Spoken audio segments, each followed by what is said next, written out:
Ny mofinaina isan'andro atolotry ny mpitandrina rakotina valina maoly.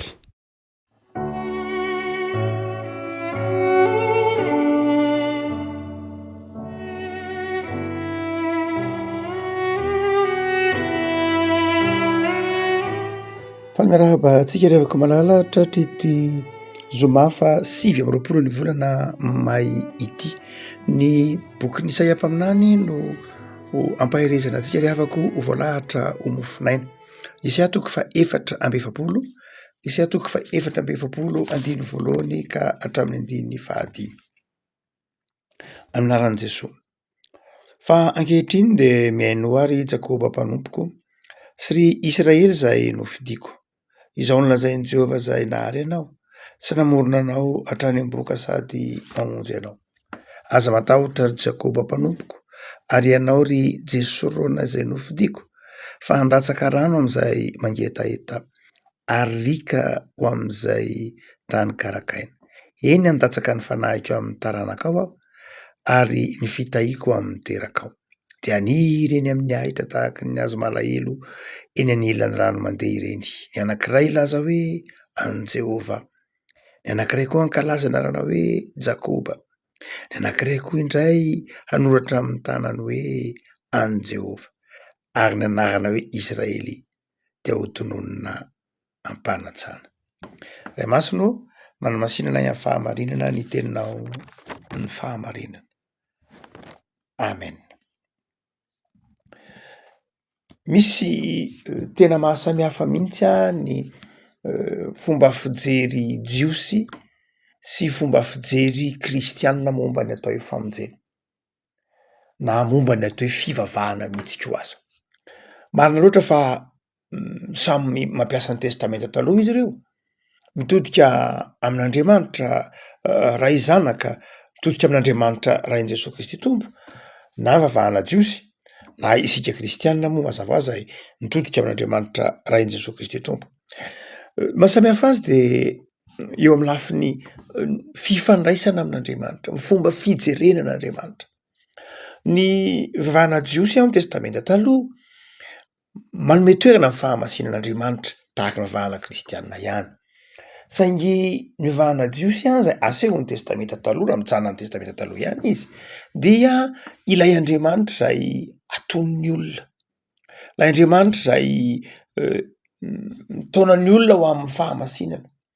Ny fahantakaran'ny jiosy an'izay dia ny hoe izy no miezaka manatona an'Andriamanitra, izy no manao effort, izy no manao izay hanakaikezana Andriamanitra amin'ny alalan'ny fanaovana ny sitrapon'Andriamanitra, amin'ny alalan'ny fanaovana ny fanajana ny didin'Andriamanitra, no heverina izy ireo ho fanakaikezana an'Andriamanitra. Ny testamenta vaovao kosa ao amin'i Jesosy Kristy Tompo dia tsy izay. Amin'ny testamenta vaovao indray dia ny hoe afaka manakaiky an'Andriamanitra isika satria Andriamanitra efa nanakaiky antsika. Andriamanitra efa tonga olombelona, Andriamanitra efa tafinofo tamin'ny alalan'i Jesosy, ary Andriamanitra mihitsy ary monina ao anatintsika amin'ny alalan'ny fanahy masina. Izay Andriamanitra noho izany dia Andriamanitra no efa manakaiky antsika, ka dia afaka manakaiky an'Andriamanitra isika. Amin'izay fotoana izay izany isika manakaiky an'Andriamanitra dia efa vokatry ny fanakaikezan'Andriamanitra. Dia raha amin'ny lafiny ara-pivavahana dia mazava be io. Ny fivavahana jiosy dia mitaona ny olona anatona ivo anankiray, Andriamanitra io na ny tempoly. Izany hoe raha jerena dia mouvement centripète ny fihetsiky ny fivavahana jiosy, izany hoe manatona ny ivo, ary izay fanatonana ny ivo zay dia vinan'ny vavahana jiosy manaraka ankehitriny. Dia antsika ny hoe ny olona rehetra dia ho avy anatona anao ry Israely, ry Jerosalema, ho avy ny firenena rehetra ho avy anatona anao, izany hoe manatona ilay ivo dia Jerosalema, na manatona ilay ivo dia Andriamanitra. Tsy dia disy loatra koa izay amin'ny lafiny sasany. Fa mahasamihafa azy amin'ny vavahana kristianina indray dia izao, vavahana kristianina dia mouvement centrifuge, izany hoe miala amin'ny toerana anankiray ary miparitaka manerana izao tontolo izao. Ilay ivo dia Jesosy, efa tonga teto amin'izao tontolo izao Jesosy, efa tonga teto ambonin'ny tany Jesoa la ivo noho izany dia miainga eo amin'ny Jesoa indray no miparitaka manerana n'izao tontolo zao. Zay mahatonga Jesoa miteny hoe mandehana any amin'izao tontolo zao ianareo.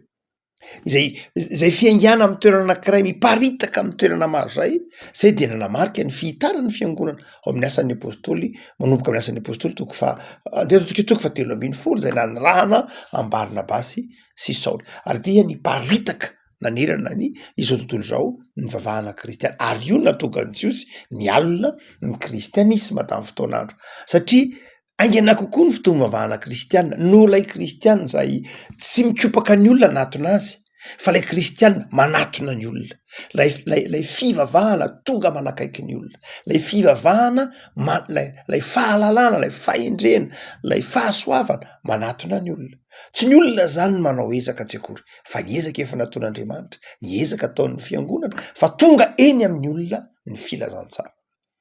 Ary dia amin'ity mofinaina eto am-pelatanantsika ity dia ao anatin'izay fomba fijery zay no amakitsika ity Isaia 4:7 ity.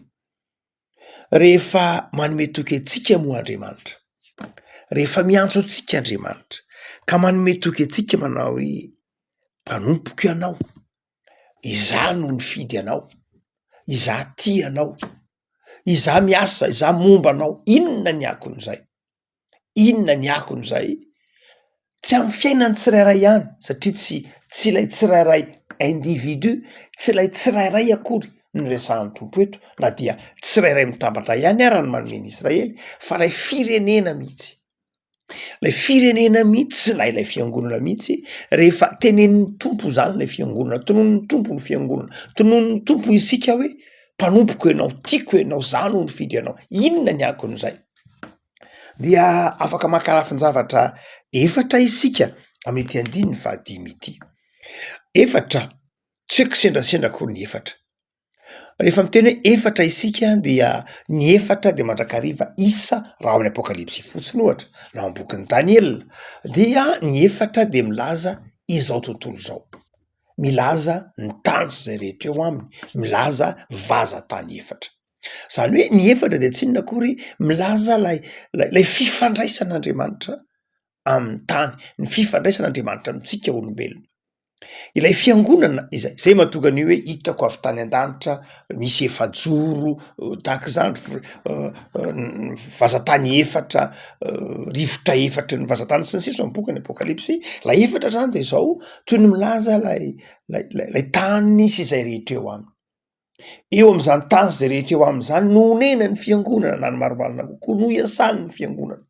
Ka rehefa miasa amin'ity tany izay honenantsika ity, isika no omen'Andriamanitra antsika ity, isika pino ka itenenan'Andriamanitra eo amin'ny tany izay honenanao io ange, eo ny ilazako fa tiako ianao, eo ny ilazako fa mpanompoko ianao. Inona ny akon'izany?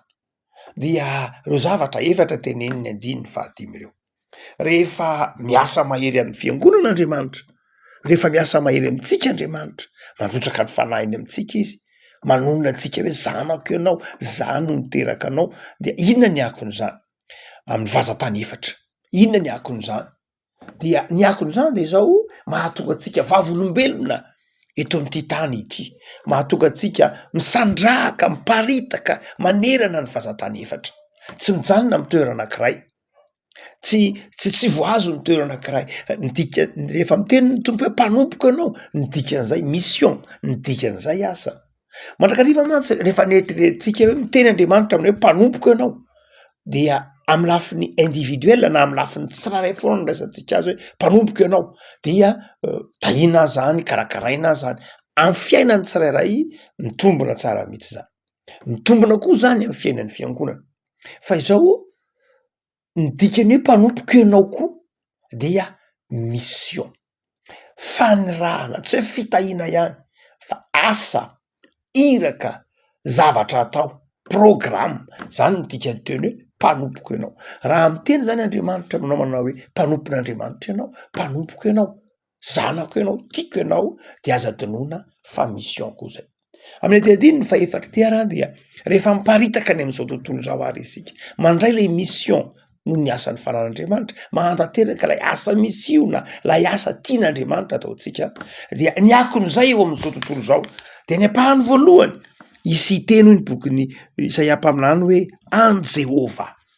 Zany hoe rehefa miasa ity mpanompon'Andriamanitra tahaka atsika ity, rehefa mitory ny filazantsara isika, de maro no hiteny manao hoe an Jehova. Zany hoe milaza inona io? Milaza fanekenan'Andriamanitra ho tompo, fanekenan'Andriamanitra ho mpamonjy.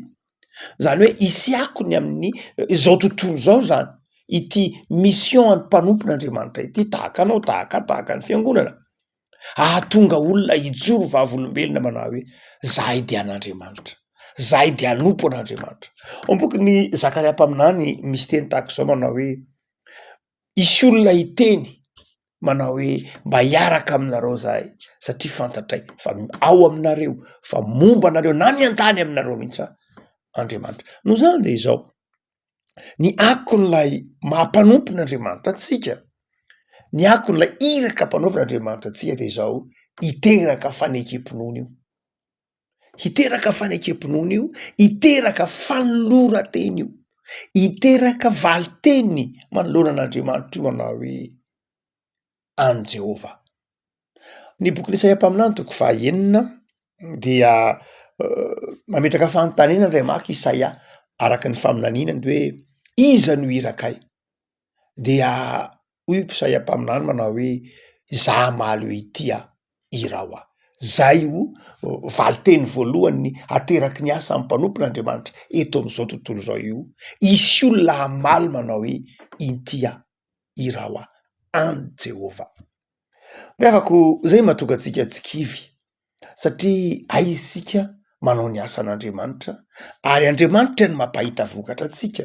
Ny fijoroana vavolombelona ataontsika io dia hiteraka fifaliana lehibe any an-danitra satria isy olona hoy Jesoa hiteny hoe an Jehova iova fozana. Fa ny faharoa de izao koa isokajin'olona indray hiteny manao hoe isokajin'olona faharoa indray manao hoe hankalaza ny anarana hoe Jakoba, hankalaza ny anarana hoe Jakoba. Zany hoe isy indray zany olona anome toerana lay anarana hoe Jakoba. Inona dikan'ilay hoe hankalaza ny anarana hoe Jakoba? Jakoba moa iza?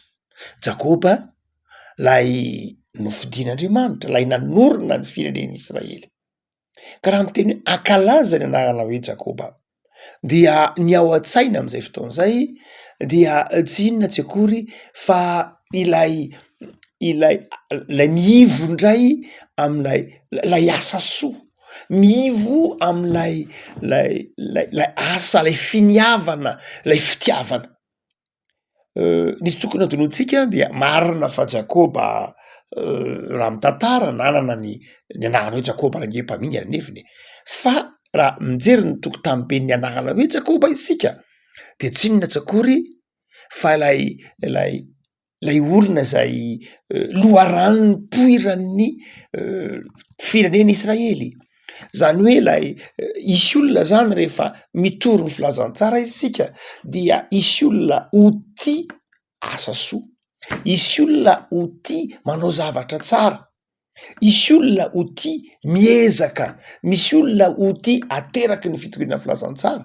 De zao anjary isy fiarahamonina vaovao ipotra, ary fiarahamonina vaovao ipotra io de fiarahamonina iaina ao anatin'ny fahatahorana an'Andriamanitra, iaina ao anatin'ny fitiavana asa, iaina ao anatin'ny fitiavana namana. Rehefa mitentsika hoe Jakoba de le fireneny Israely zay tenen'ny ery ambony kely hoe Jesrona, zany hoe Israely ihany io.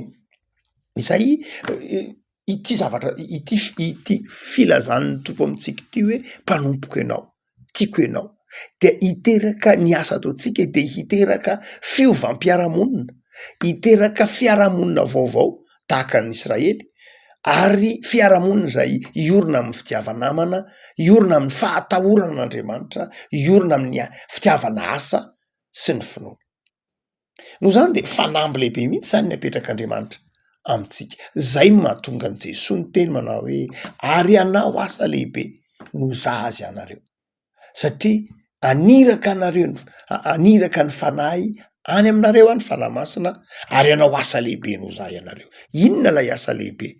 Jesoa mijanona teo Palestina, Jesoa olombelona io, fa isika kosa hiparitaka manerana zao tontolo zao, andeha hamakivaky ranomasina, hamakivaky tendrombohitra, tanety, hitety an'izao tontolo zao, hampafantatra am'izao tontolo zao ny fitiavan'Andriamanitra ary anangana firenena matahotra an'Andriamanitra, anangana fiarahamonina manompo an'Andriamanitra, anangana fiarahamonina ankalaza ny teny hoe Jakoba zany hoe ankalaza ny fifandraisana, fahatsaran'ny fifandraisana sy ny fanompona an'Andriamanitra. Fa ao koa ny fahatelo dia ao indray izy teny manao hoe isy indray ao anatin'izany ny anoratra amin'ny tanany hoe any Jehova, zany hoe le teny hoe anoratra amin'ny tanany hoe Jehova. Inona moa ny lanjany antsoina hoe tanana? Ny tanana de tsy inona akory fa lay miasa, ary dia hosoratana eo amin'ny tanany eo zany lay hoe any Jehova. Ny dika zany de zao isy indray zany ny olona izay anao asan'ny tanany amin'ny alalan'ny asany, amin'ny alalan'ny zavatra ataony, de ao porofony fa kristiana, fa any Jehova izy, fa an'Andriamanitra izy. Zany hoe inona io? Isy olona afoy ny fanomezam-pahasoavana. Vokatry ny fitoriana ny filazantsara de zao, isy olona hiasa ao an'Andriamanitra, isy olona afoy ao an'Andriamanitra, isy olona ny fanana ny herin-tsainy, ny fahazavan-tsainy, ny fahasalamany, ny tanany, izay rehetra ataony ny tanany de hijoroan'ny vavolombelona fa an'Andriamanitra. Be de be ny olona tahaka zany zay hitantsika mitonjato teolojika na am'izao andro ankehitriny zao ary. Be de be ny olona am'izao vanim-potoana ankehitriny zao rehefa nandray an'i Jesoa de hiteny tahaka ny Paoly manao hoe ny zavatra rehetra ataoko de ataoko voninahitr'Andriamanitra. Calvin de niteny an'izany manao hoe zay rehetra ataoko de ho voninahitr'Andriamanitra. Zany hoe ny dikan'io isy anoratra eo amin'ny tanany hoe any Jehova. Afaka malala matoa ny olona tsy mieritreritra fa izy no mampahomby ny asany, matoa ny olona mieritreritra fa hoe izy ny mampavokatra ny asany, matoa ny olona mieritreritra hoe avy aminy ny famirapiratana de adinony fa mpanompon'Andriamanitra izy. Fa raha tena mpanompon'Andriamanitra marina isika ry havako malala ka mahatsiaro zany hoe hasarobidy ny tenin'Andriamanitra hoe mpanompoko ianao, zany no nifidy anao, dia hiteraka fiovantsaina sy fiovampo eo amin'ny fiainantsika zany, ka anoratra eo amin'ny tanantsika zany hoe ka izay ataon'ny tanantsika de hitenenantsika manao hoe ho voninahitr'Andriamanitra. Ravako mission ny mahampanopin'Andriamanitra. Marina fa fifaliany zany, marina fa fahasoavany zany, fa mission koa zany, adidy zany, asa zany, ary asa manova fiarahamonina, mahatonga ny fiarahamonina isa hiteny manao hoe zay ataon'ny tananay de ataonay voninahitr'Andriamanitra, zay vitanay de avy amin'Andriamanitra. Fa ny faran'izay lafiny faefatra de hoy ny Isaia mpaminany eto manao hoe ary ny anaran'ny Israely dia ho tononona am-panajana.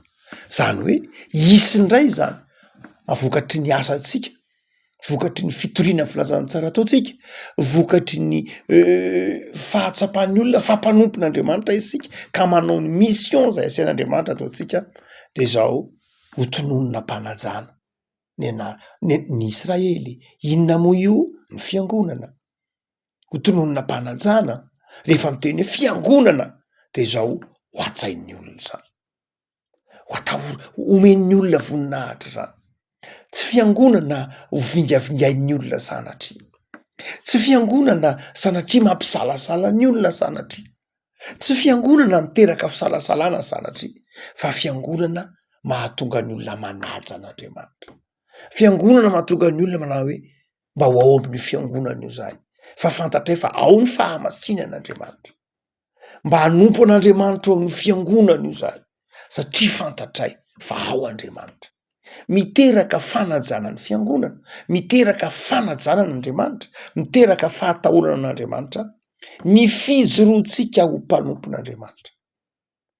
Revako malala am'izao farany volana May zao zay ndresahantsika momba ny fanahy masina dia ny fanahy izay manambara ao am-pontsika fa zanak'Andriamanitra isika de fanahy manambara tiapotsika koa fa mpanompon'Andriamanitra isika ny mission ary ny afatra ao anao de zao aza donona ny mijoro ny maneho fa mpanompon'Andriamanitra ianao fa tian'Andriamanitra ianao ary Andriamanitra ny miasa mahery eo anatinao ka mahatonga fiovany manodidina anao vokatry ny fijoroana vavolombelona isy anome voninahitra an'Andriamanitra isy tonga hiasa ho an'Andriamanitra isy ahafoy ho an'Andriamanitra isy hanaja sy hanome voninahitra ny anaran'Andriamanitra satria mahita anao mpanompo mahatoky izy.